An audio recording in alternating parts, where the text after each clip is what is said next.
Bismillahirrahmanirrahim. Assalamualaikum warahmatullahi wabarakatuh. Alhamdulillah.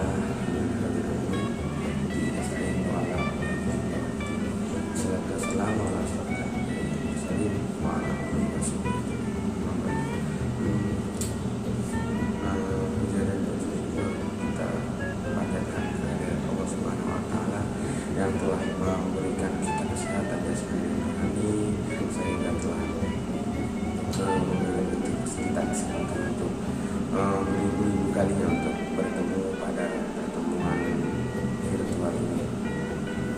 Yang terhormat kepada Ibu Rica Putri Aprilia MPD selaku dosen pengampu metodologi penelitian, dan tidak lupa yang terhormat teman-teman yang saya sayangi. Baik, di sini saya akan mempresentasikan proposal, mempresentasikan penelitian yang saya teliti. Penelitian saya teliti yang berjudul revitalisasi pendidikan toleransi pada generasi Z di pondok pesantren. Nah, studi kasus pada penelitian ini adalah pada santri pondok pesantren Pengajar Wonosobo Tanggunus. Nah, sebelum saya melanjutkan presentasi saya pada siang hari ini, bolehlah saya untuk memperkenalkan diri. Nama saya Hidayat dengan PM 1910354 dari Prodi PAI Pendidikan Agama Islam, Fakultas Tarbiyah dan Keguruan. Baik, yang pertama adalah latar belakang. Jadi mengapa saya mengambil judul ini untuk penelitian saya? Jadi di sini saya latar belakangnya adalah masyarakat di negara berkembang seperti Indonesia. Itu kan penduduk di negeri itu mayoritas beragama Muslim, sehingga lebih memfokuskan pada perilaku keagamaannya. Nah, ini dari sini kita memerlukan toleransi lah, saling mengerti di Indonesia, karena di Indonesia juga tidak hanya agama Islam, jadi manusia dan agama memiliki dua keterikatan, di mana agama mengatur manusia untuk melakukan mana yang baik dan mana yang batil atau yang tidak boleh dilakukan. Hal ini dilakukan agar manusia dapat hidup selaras dan seimbang. Jadi sehingga akan menciptakan kedamaian dalam kehidupan. Yang berikutnya ada istilah santri. Istilah santri mungkin sudah sangatlah familiar di Indonesia. Ada banyak orang yang memberi pengertian masing-masing tentang apa sih santri ini, terhadap santri gitu kan. Jadi kebanyakan menuturkan bahwa santri itu pasti ya tinggal di pesantren, kalau enggak bukan santri. Sedangkan dalam Kamus Besar Bahasa Indonesia atau yang biasa kita sebut KBBI, santri disebut sebagai orang yang mendalami agama Islam, atau tanda dalam kutip itu orang yang beribadah dengan sungguh-sungguh, atau biasa kita orang yang soleh. Baik, selain itu ada juga yang menerjemahkan bahwasanya santri itu sebagai orang yang berpegang teguh pada Al-Quran dan hadis, serta teguh pendiriannya dalam menuntut ilmu agama Islam. Menurut Kiai Haji Mustafa Bisri, atau yang biasa kita sebut dengan panggilan Gusmus, juga beliau punya definisi sendiri tentang apa sih santri itu. Menurut beliau, santri tidak hanya tinggal di pesantren. Jadi, tapi setiap orang yang memiliki akhlak dan sifat yang baik juga, hormat kepada gurunya juga, itu bisa dianggap santri. Menurut dia begitu. Manusia juga merupakan makhluk yang memiliki akal dalam menghadapi berbagai macam permasalahan untuk kehidupan yang ya, seperti yang kita tahu banyak sekali lika-liku pada kehidupan ini. Juga di generasi Z. Jadi di generasi Z itu seperti generasi yang tidak bisa jauh-jauh ya dengan yang bernama dengan yang tidak bisa jauh-jauh dengan yang namanya ponsel dan media sosial atau dan lain sebagainya. Intinya tentang untuk ya semacam ponsel dan lain sebagainya. Jadi mengapa sih saya mengantisipasi ini seperti ini? Jadi pada generasi Z ya, pada santri-santri Thoriqul Akhlaq ini. Jadi kemajuan teknologi itu banyaklah yang manfaatnya untuk kehidupan manusia, untuk kemajuan teknologi untuk kehidupan sehari-hari itu banyak sekali. Tapi jangan kita kira bahwa sesuatu yang sangat maju seperti itu tidak ada nilai minus. Kita harus menjaga-jaga agar tidak muncul nilai minus yang sangat banyak. Kemajuan teknologi internet berdampak pada fenomena di mana kecenderungan manusia yang tidak bisa dipisahkan dari sebuah gadget. Gadget itu seperti bisa seperti bahkan bisa seperti diburu-burukan seperti agama yang baru bagi manusia. Jadi kayak tidak bisa jauh-jauh dari gadget. Kecenderungan manusia hidup di dunia melahirkan manusia yang individualis. Jadi kayak kita tidak peduli dengan orang lain. Apa yang kita ini ya ngapa, kamu kenapa? Jadi tidak memperdulikan apa yang dilakukan orang lain dan lain sebagainya. Di Indonesia itu perkembangan gadget ya cukup banyak, bahkan hampir seluruh masyarakat di Indonesia itu menggunakan gadget sebagai alat. Jadi mereka mau tidur, mereka baru tidur, ternyata gadget dan gadget. Sekarang kita membaca Al-Quran juga bisa melalui gadget. Bahkan kemarin saya lihat di internet ada tambal ban online dan lain sebagainya, itu ya walaupun aneh itu nyata gitu. Walaupun tambal ban online dan seperti kipas angin online di Play Store atau Google Apps itu tidak masuk akal dan tidak berefek pada kehidupan, tapi ada. Itu sebenarnya ya seperti itulah gadget ya. Penulis saya sendiri ya, peneliti berpendapat bahwa laporan hasil survei dan riset mengenai kasus intoleransi menunjukkan adanya ancaman yang dihadapi oleh generasi muda. Kenapa saya mengantisipasi para santri di kampung saya ini yang kisaran umurnya itu masih di umur 17 sampai 30. Nah, ini berbahaya karena jika mereka tidak diberi pembelajaran lebih lanjut tentang ketoleransian hidup, itu akan berbahaya. Di sini saya akan bahas bahwasanya di Indonesia itu banyak yang tidak intoleran dan mudah untuk terpapar radikalisme. Itu sangat berbahaya. Radikalisme itu seperti kita sering lihat. Ini saya membuat video ini pada tanggal 25 Desember. Biasanya nanti malam pasti. Biasanya ya di tahun-tahun yang kemarin itu ada pengeboman di gereja. Tapi semoga saja hari ini tidak ada karena kita mencari kedamaian untuk sesama manusia. Jadi dari radikalisme itu riset yang dilakukan oleh PPIN Universitas Islam Negeri Jakarta menunjukkan bahwa sebanyak 43,88% dari total 1.859 pelajar dan mahasiswa dikatakan intoleran. Itu hampir setengahnya, hampir setengah dari mahasiswa UIN Jakarta. Itu di Jakarta. Itu menurut saya Jakarta ini sudah pikirannya sudah terbuka. Jadi masih banyak yang terkena, hampir setengah populasi dari UIN Jakarta ini terkena mereka intoleran. Apalagi di kampung saya yang ya semua tahu lah kampung seperti apa. Jadi perlu kita ketahui itu sangat berbahaya untuk masa depan Jadi selain itu ada ya survei Wahid Foundation pada tahun 2016 terhadap organisasi rohani Islam, biasa disebut ROHIS. Sekolah menengah atas negeri di Indonesia menunjukkan bahwa 60 responden bersedia menjalankan misi jihad kepada negara-negara yang dianggap konflik dengan agama Islam.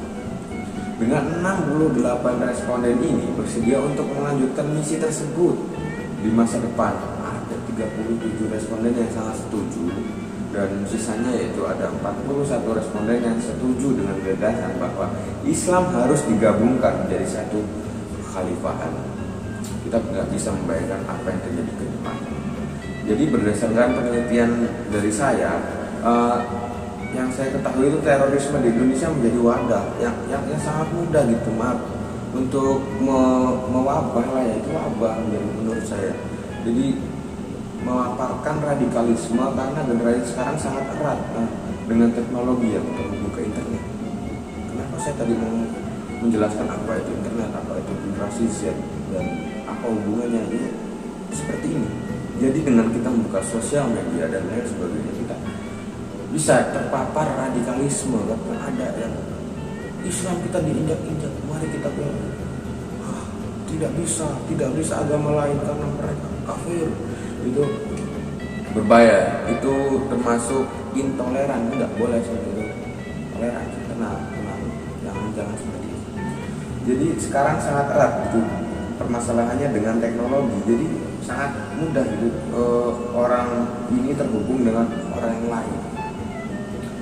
Padahal itu pada ini fokus kita itu seperti kenapa sih gitu, fokus kemana sih dari judul ini? Kita fokus kepada bagaimana perilaku keagamaan toleransi santri pondok pesantren Tori Kunanta sebelum dan sesudah terjadinya pembelajaran toleransi. Itu bagaimana nantinya. Jadi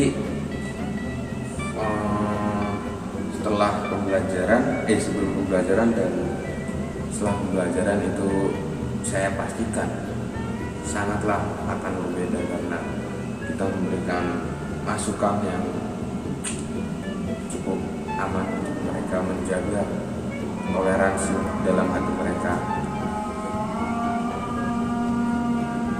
Jadi selanjutnya yang kedua ada dua untuk fokus penelitian ini, bagaimana perilaku sosial masyarakat desa Banjarsari, Kecamatan Wonosobo, Kabupaten Tanggamus sebelum dan setelah adanya pembelajaran toleransi. Jadi apakah masyarakat terganggu ataukah tidak, atau bahkan ikut untuk mempelajari apa sih toleransi dan bagaimana sih ketika kita mempelajari toleransi dan erat tali persaudaraan sesama makhluk Allah Subhanahu wa Ta'ala. Di berikutnya, jadi ada rumusan masalah. Yang pertama, bagaimana perubahan sikap dan perilaku toleransi santri pondok pesantren Tori Kunanta Desa Banjarsari, Kecamatan Wonosobo, Kabupaten Tanggamus. Jadi bagaimana perubahan sikap? Apakah mereka tetap seperti rasis, tidak toleransi, intoleran? Apakah perubahan sangat pesat ketika ada yang begini ya sudah kita sama itu Allah, cuma kita berbeda. Apakah seperti itu atau tidak? Lalu yang ada kedua dari masalah di sini adalah bagaimana sih perubahan perilaku keagamaan santri pondok pesantren Tori Kunanta Desa Banjarsari, Kecamatan Wonosobo, Kabupaten Tanggamus. Jadi bagaimana perubahan perilaku keagamaan, atau ada atau orang ini ngerti dan emang paham 100%, atau emang ada yang bahkan pahamnya 5.000 miliar %, bahkan pindah agama itu tidak baik sebenarnya, terlalu toleran. Jadi apakah sampai tidak paham itu, jadi mereka tetap diam, mereka hanya seperti memperhatikan padahal itu ya kita tidak tahu. Baik, di sini ada yang berikutnya ada tujuan saya dalam penelitian ini, yaitu untuk mengetahui lebih untuk mengetahui bagaimana perubahan dan perkembangan sikap santri pondok pesantren Tori Kunanta Desa Banjarsari, Kecamatan Wonosobo, Kabupaten Tanggamus. Dan tujuan berikutnya adalah untuk mengetahui perubahan perilaku keagamaan santri Desa Banjarsari, Kecamatan Wonosobo, Kabupaten Kapuas. Jadi selanjutnya apa sih manfaat dari penelitian yang saya buat ini? Jadi menurut saya dari manfaat teoritis ya kita bisa ambil dari hasil dari penelitian ini diharapkan dapat menambah khazanah keilmuan yang dapat berguna bagi pengembangan terhadap pemikiran dalam ilmu toleransi dan juga sebagai acuan untuk penelitian serupa di masa yang akan datang, serta dapat dikembangkan lebih lanjut untuk mendapatkan hasil yang sesuai dengan perkembangan zaman. Jadi kita sesuaikanlah pembelajaran kita dengan masa dengan zamannya. Jadi sekarang kan zaman ya perluas untuk generasi Z tersebut. Jadi, ada lagi selanjutnya adalah manfaat praktis pertama adalah bagi penulis. Manfaat bagi saya itu hasil penelitian ini diharapkan memenuhi persyaratan ya. Saya harap saya harap bisa berlanjut dan disetujui oleh dosen dan untuk lebih ke tahapan berikutnya, dan tidak lupa memberikan gelar sarjana SPD maksud saya pada Fakultas Tarbiyah dan Keguruan Universitas Islam di Kabupaten Lampung, dan tentunya ya, saya berharap bisa membanggakan orang tua saya. Dan yang kedua ada manfaat bagi pembaca itu apa sih? Ya, menurut saya sebenarnya itu bisa dibaca rapi dan memberikan informasi kepada mereka mengenai pencegahan intoleransi yang ya, cukup berbahaya itu. Banyak terorisme di Indonesia, kita bisa mengantisipasi. Bagi peneliti selanjutnya itu, ini menurut saya manfaat dari peneliti selanjutnya itu hasil dari penelitian saya ini diharapkan dapat menjadi referensi untuk mereka mengembangkan penelitian yang lebih mendalam lagi. Jadi tidak hanya ini kan masih agak saya lihat, dan mengkaji hal-hal yang terkait dengan pokok permasalahan penelitian. Jenis penelitian atau sifat penelitian, jenis penelitian yang saya ambil ini pada judul ini adalah kita bisa melihatlah masalahnya dalam penelitian ini, termasuk dalam penelitian apa gitu ya. Menurut saya ini jenis penelitian lapangan, field research, sebuah penelitian yang dilakukan dengan cara terjun langsung ke lapangan dan dalam kehidupan yang sebenarnya real, tidak ada kepalsuan dalam penelitian ini. Jadi tidak ada dibuat-buat, tidak ada yang seperti kita pura-pura mempunyai responden dan pada penelitian ini, penelitiannya itu langsung ke lapangan. Jadi langsung ke pondok pesantren Thoriqun aja tersebut, kita bisa bermalam di sana untuk memperhatikan bagaimana perkembangan santri atau malah merosot sifat toleransinya atau bagaimana ya. Kita bisa pulang pergi tapi kurang maksimal untuk memperhatikan bagaimana sih biur santri untuk kehidupan sehari-hari. Dan perlu kita ketahui sifat penelitian ini berdasarkan sifatnya ini adalah penelitian yang bersifat deskriptif ya ini kualitatif ya. Dan ini mempunyai prosedur pemecahan masalah yang diselidiki dilakukan dengan menggambarkan atau melukiskan keadaan subjek dan objek penelitian pada saat sekarang berdasarkan pada fakta-fakta yang muncul. Sumber data yang saya ambil itu adalah ada data primer. Data primer adalah data utama. Jadi utama tidak bisa kita geser dengan atau sekunder dulu baru bisa. Jadi data ini diperoleh langsung dari informan melalui hasil penelitian lapangan yang kita datang ke pondok santri gitu, dengan cara melakukan interview atau wawancara pada beberapa orang yang dipandang mengetahui permasalahan yang diteliti. Contoh Bapak tahu bagaimana selama ini pondok pesantren yang mengajar apakah mempunyai dari santri-santrinya mempunyai sifat toleransi atau tidak. Seperti itu kurang lebih, saya tidak bisa melengkapinya ya. Dan ada sumber yang namanya data sekunder. Data sekunder ini menurut Abdul Rahman Fatoni adalah data yang sudah biasa, jadi biasanya itu telah tersusun dalam bentuk dokumen ya. Misalnya mengetahui mengenai data demografis suatu daerah dan sebagainya. Jadi sudah tertata ya. Data ini biasanya dipergunakan pada penelitian berupa data demografis desa, profil individu, dan atau data pendidikan di suatu desa atau kecamatan dan sebagainya. Kedua sumber data yang saya ambil ini dipergunakan untuk saling melengkapi. Jadi tidak hanya primer saja, primer top. Jadi tidak hanya satu, yaitu data yang ada pada lapangan dan data yang ada pada kepustakaan. Jadi pembaca tidak ragu. Jadi seperti di lapangan, tapi mana ini tidak ada kepustakaan yang saya perlu dasar dari data yang sudah ini. Saya berikanlah data juga. Partisipan dan lokasi penelitian ini yang dimaksud adalah sejumlah informan yang mendukung dalam penelitian ini, dan penelitian ini yang terpilih menjadi informan adalah santri, di mana pada usia mindsetnya itu mudah berubah-ubah gitu, tokoh agama serta tokoh masyarakat setempat itu. Jadi kita harus mengebalkan iman mereka, toleransi mereka, jadi tidak mudah tergoyahkan ya, walaupun pada umuran santri-santri generasi Z ini masih cukup menurut ya, dia masih baru-baru ABG, jadi mudah berubah darah muda.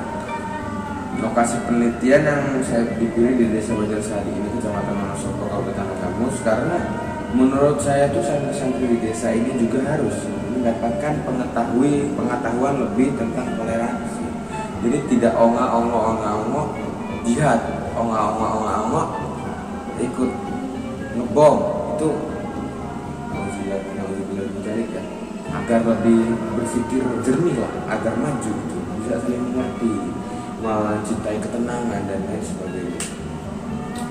Jadi metode yang saya ambil dari pengumpulan data ini terdapat 3 ya. Yang pertama itu ada metode wawancara atau interview.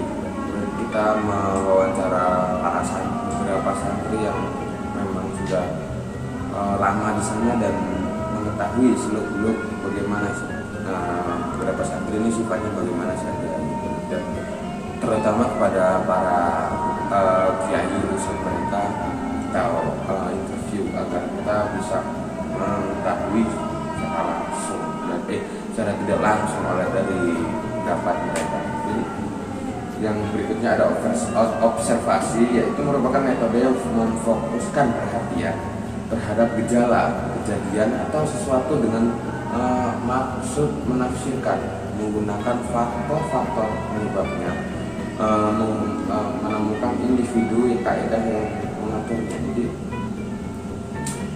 kita mengumpulkan data, kita tulis berapa santri atau bagaimana sifat internal, toleransinya berapa, kita bilang, kita observasi, kita utama bisa tetap tidak berjudi, kita giring ke sifat dan toleransi.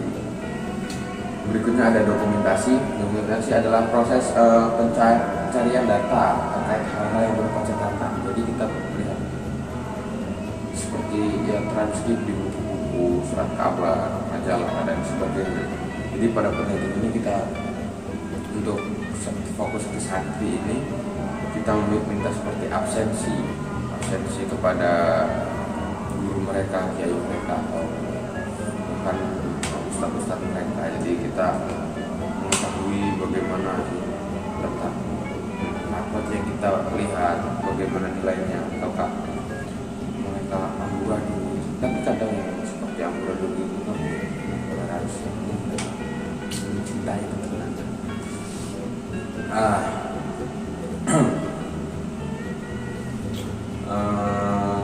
jadi mungkin dari sini yang saya simpulkan, ya dapat saya simpulkan bahwa pada generasi ini, pada masa ini dan masa yang akan datang itu akan berubah sekali soal toleransi tersebut.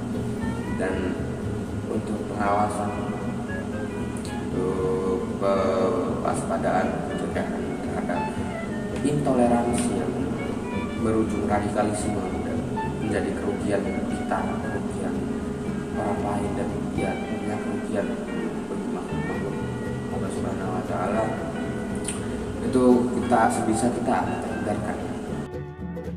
Bila orang belum mengerti, ya kita ajarkan bagaimana sih toleransi ini dan bagaimana saja yang intoleran kita harus mencegahnya seperti apa dan lain sebagainya. Karena sebenarnya toleransi itu indah dan tidak ya jika kita damai-damai saja dengan agama lain dan dengan ras lain, suku lain, tetangga kita, itu tenang dan tidak ada kericuhan, keributan, yang ada cinta, tenang. Kita sebenarnya toleransi adalah buruk. Mungkin cukup ya dari saya.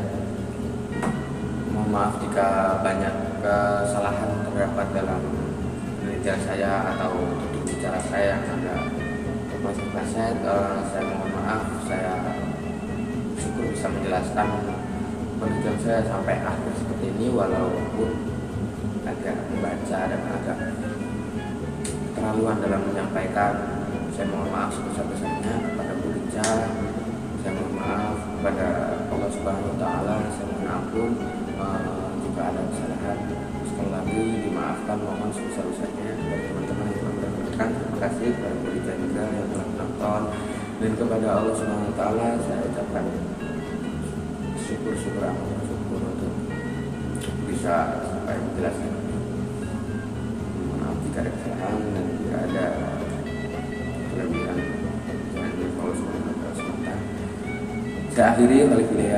Wassalamualaikum